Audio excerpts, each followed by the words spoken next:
कुछ ही देर बाद कर्ट और बाकी सब लोग पास के एक गांव में गाड़ी से निकलते हैं। सफर के दौरान कर्ट सो जाता है और उसे अपने बचपन का सपना आता है। लगभग 10 साल पहले वह एक छोटा और प्यारा बच्चा था और अपने रहस्यमय गांव में एक ड्रैगन गर्ल से मिला था। वो एक व्यापारी की बेटी थी जो अक्सर उनके गाँव आया करती थी। कर्ट बहुत उत्साह से उससे बात करने गया, लेकिन लड़की ने चाहे जितना भी उसने बोला कोई जवाब नहीं दिया। कर्ट लगभग रोने ही वाला था कि तभी लड़की जिसका नाम हिल्डा था बोल पड़ी। उसने कहा कि उसके पिता ने मना किया है कि वे इस गांव के लोगों से बात ना करे क्योंकि वे अजीब हैं और उनसे अजीब आदतें सीख सकती है। फिर भी उसने चतुराई से लूप होल निकाला और कहा कि वह बस अपने आप से जोर जोर से बातें कर रही है। यह सुनकर कर्ट बहुत खुश हो गया कि वह उससे इस तरह बातचीत कर सकती है।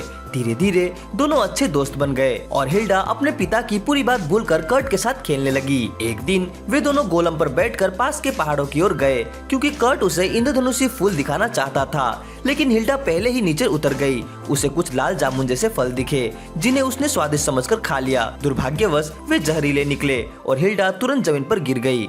कर्ट घबराकर उसके पास दौड़ा और समझ गया कि क्या हुआ है। सौभाग्य से उसे उस जहर का इलाज पता था। हिल्डा को बचाने के दृढ़ निश्चय से उसने जल्दी से दवा बनाई। उसे खिलाने का तरीका ढूंढा। उसने तय किया कि वह उसे किसके जरिए दवा खिलाएगा। यही सपना चल रहा था कि तभी यूलिसिया उसे जगाती है और कहती है कि वे मंजिल पर पहुंच गए हैं। गांव पहुंचने पर यूलिया गांव के मुखिया से बात करती है। मुखिया डर के मारे बताता है कि गांव में पानी की भारी कमी है। उनके पास पीने तक का पानी नहीं है। अगर ऐसा ही चलता रहा तो वे फसल भी नहीं उगा पाएंगे। यूलिया नक्शा देखती है और नोटिस करती है कि पास के गांव में बड़ा जलाशय है और इसे गांव से जोड़ा जा सकता है। लेकिन गांव का मुखिया घबरा कर कहता है कि उसने कोशिश की थी पर पड़ोसी गांव ने पानी बांटने से साफ इनकार कर दिया है। अब सबको उनके वर्कशॉप की शक्ति पर ही भरोसा करना पड़ेगा। इसके बाद यूलिया सराय लौटती है और देखती है कि डेन जो पहरेदारी कर रहा है, जबकि बाकी लोग पहाड़ी पर एक बूढ़े पक्षी पालक की पीठ दर्द में मदद करने चले गए हैं। यूलिया को यह सब अजीब और बेवजह लगता है, लेकिन वह सोचती है कि यह उसका मामला नहीं है। वो डेंजो से कहती है कि वह पास के गांव में जाएगी ताकि उनसे पानी साझा करने की बात कर सके। लेकिन जैसे ही वह वहां पहुंचती है उसे पता चलता है कि उनकी हालत भी बेहद खराब है क्योंकि उनके पानी के भंडार लगभग सूख चुके हैं। यूलिसिया गांव के रोते हुए प्रधान को संभाल रही थी कि तभी कुछ ग्रामीण दौड़ते हुए आते हैं और बताते हैं कि पहाड़ी के ऊपर आपात स्थिति हो गई है। यूलिया तुरंत वहां पहुंचती है और देखती है कि वहां एक बहुत बड़ी झील बन गई है। वह भागकर सीना के पास जाती है और हैरान होती है, जब इतनी बड़ी झील है तो ग्रामीण पानी के लिए क्यों रो रहे हैं। ग्रामीण बताते हैं कि यह झील अभी कुछ ही पल पहले बनी है। तभी वहां मुस्कुराते हुए कर्ट आता है और यूलिसिया तुरंत समझ जाती है कि यह सब उसी का काम है। कर्ट बताता है कि वो पक्षियों की देखभाल कर रहा था और वे प्यासे थे, इसलिए उसने जमीन से पानी खींचकर झील बना दी। कर्ट यूलिया से पूछता है कि क्या उसने अपना मिशन पूरा कर लिया, लेकिन उसके जवाब देने से पहले ही दोनों गांव के प्रधान वहां आकर उसके पैरों पर गिर जाते हैं और धन्यवाद देने लगते हैं कि उसने इतनी जल्दी उनकी समस्या हल कर दी। यूलिसिया उन्हें संभालने की कोशिश करती है और कर्ट सोचता है कि वो वाकई अद्भुत है जिसने समस्या उतने समय में सुलझा दी जितने समय में उसने एक कुआं खोदा। इसके बाद सब अपने बेस पर लौट जाते हैं। ग्रामीणों ने उन्हें उपहार में बहुत सारे अंडे दिए और कर्ट सोचने लगता है कि उनसे वह क्या क्या बना सकता है। उसी समय लाइस एक रईस मार्गिव टेओन के घर पहुंचती है। वे लोग साथ में भोजन करते हैं और हल्की बातचीत भी करते हैं। लाइस सोचती है कि टेओन की शक्ति और प्रभाव किसी ड्यूक के बराबर है, लेकिन उसकी आर्थिक स्थिति हमेशा अच्छी नहीं रहती, इसलिए उसे बाहरी मदद पर निर्भर रहना पड़ता है। उसके पड़ोसी राज्यों से गहरे संबंध है और वह लाइस को अपने पक्ष में करना चाहता है ताकि अपनी स्थिति और मजबूत कर सके। लाइस तय करती है कि उसे चतुर और सतर्क होना होगा और टेओन को उसकी चाल में हराना होगा। वो कहती है कि आज वह यहाँ राजकुमारी के रूप में नहीं बल्कि अपने 8वें लियर माइस्ट की प्रतिनिधि बनकर आई है।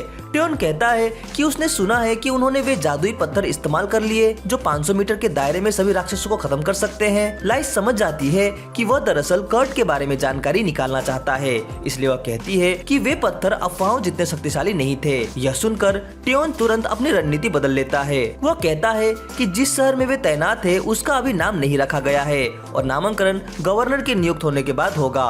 गवर्नर का चुनाव टेओन के हाथ में है, लेकिन उसे दिक्कत आ रही है क्योंकि वह जगह दानवों की सीमा के पास है और वहाँ के शूरवीर को नियंत्रण करना भी कठिन है। इसलिए वह चाहता है कि अलियर माइस्टर को ही नया गवर्नर बना दिया जाए। यह सुनकर लाइस घबरा जाती है क्योंकि कर्ट को अभी तक यह पता नहीं कि वही अलियर माइस्टर है। अगर वह गवर्नर बन गया तो उसे सार्वजनिक रूप से सामने आना पड़ेगा।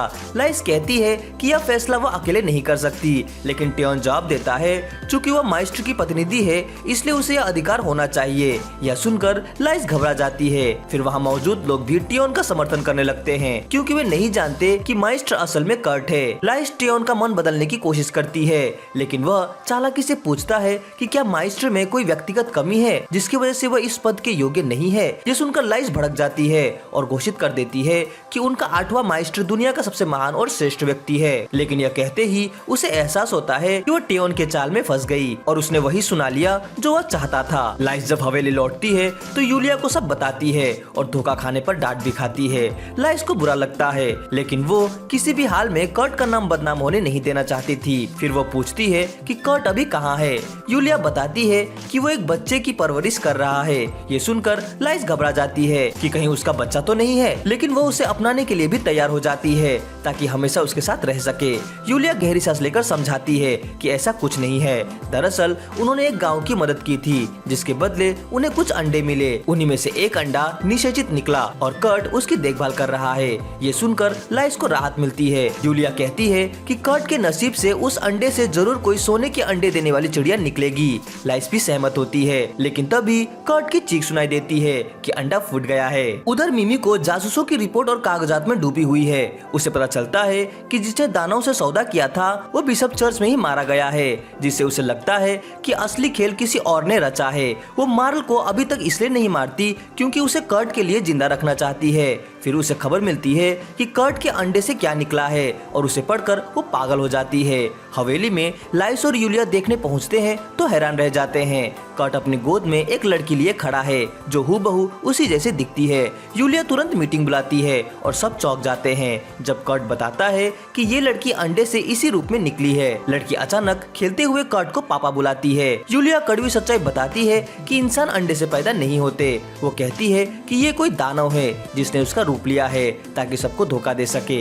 यूलिया चेतावनी देती है कि अगर इसे रोका न गया तो यह सबको मार डालेगी, लेकिन कर्ट उसे छोड़ने से साफ इनकार कर देता है। यूलिया लड़की को उससे दूर करने लगती है तो कर्ट उसका हाथ पकड़कर कहता है कि ये बुरी नहीं है और वो इसकी परवरिश कर सकता है।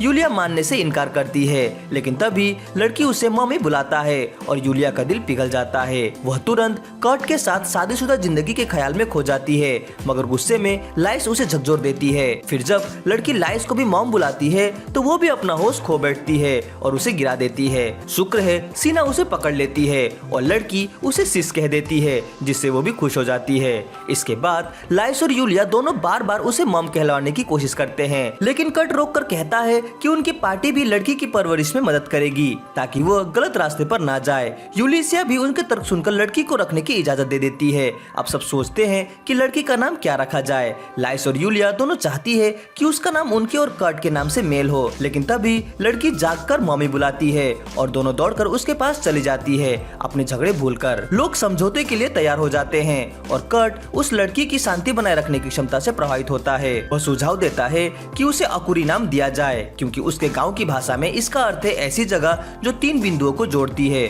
और यह लड़की भी तीनों को जोड़ रही है। यूलिया और लीस को यह नाम पसंद आता है और वे उसे अकुरी बुलाने लगते हैं। अकुरी भी यह सुनकर बहुत खुश हो जाती है। उस रात यूलिया अकुरी को अपनी गोद पे लेकर सो रही होती है। तभी मिमिको का एक जासूस वहाँ आ जाता है। वह उसे अकुरी के बाल और लार का सैंपल लिफाफा में थमा देती है ताकि मिमिको उसकी असली पहचान का पता लगा सके। अगले दिन कर्ट अकुरी के लिए एक प्ले रूम बनाता है, लेकिन यूलिया उसे ऐसा डिजाइन करने को कहती है जो जरूरत पड़ने पर जेल की तरह भी काम आए। कमरे की दीवारें मिथिल की बनी होती है, खिड़की नहीं होती और दरवाजा अंदर से नहीं खुल सकता। उसे बुरा लगता है कि उसने अकुरी के लिए ऐसा कमरा बनवाया, लेकिन वह कोई जोखिम नहीं लेना चाहती जब तक मिमिको की रिपोर्ट नहीं मिल जाती। अकुरी सीना के साथ खेलती है और फिर कर्ट और यूलिया को बुलाती है, लेकिन दोनों काम में व्यस्त होने की बात कहकर मना कर देते हैं।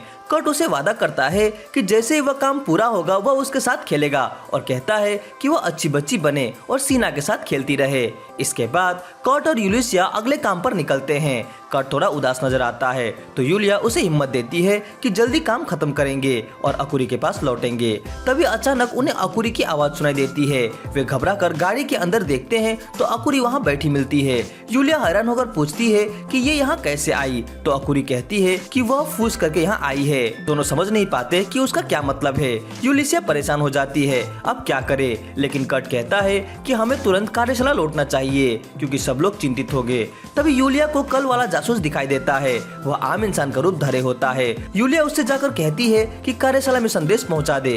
कर्ट सोचता है कि यूलिया कितनी जिम्मेदार है, यहाँ तक कि जब वह अकुरी को उससे दूर ले जाने की कोशिश कर रही थी तब भी उसके मन में सिर्फ उसकी सुरक्षा की चिंता है। लेकिन यह सोचकर उसे दुख होता है कि अगर अकुरी सच में कोई राक्षसी निकली तो वह कुछ नहीं कर पाएगा। उसी समय यूलिया लौटकर कहती है कि अभी तक उनमें से कोई भी अकुरी के बारे में गलत साबित नहीं हुआ है और उन्हें पूरी कोशिश करनी चाहिए कि वो एक अच्छी इंसान बने। इसके बाद वे अगले गांव में पहुंचते हैं जहां एक बूढ़ा आदमी उनका स्वागत करते हुए उन्हें हीरो की टीम कहता है जो राक्षस राजा को हराकर दुनिया में शांति लाएगी। यह सुनकर कर्ट और अकुरी तुरंत उत्साहित हो जाते हैं, लेकिन यूलिया बुरी तरह घबरा जाती है क्योंकि उसे बूढ़े आदमी की बातें समझ में नहीं आ रही होती। वह कर्ट को शांत रहने की सलाह तो देती है लेकिन खुद ही घबरा रही होती है। वीडियो के अगले पार्ट के लिए कमेंट जरूर करे। वीडियो अच्छी लगी हो तो इसे लाइक और कमेंट जरूर करे। हमसे जुड़ने के लिए चैनल को सब्सक्राइब करे। तो मिलते हैं अपनी अगली वीडियो में। Sign out.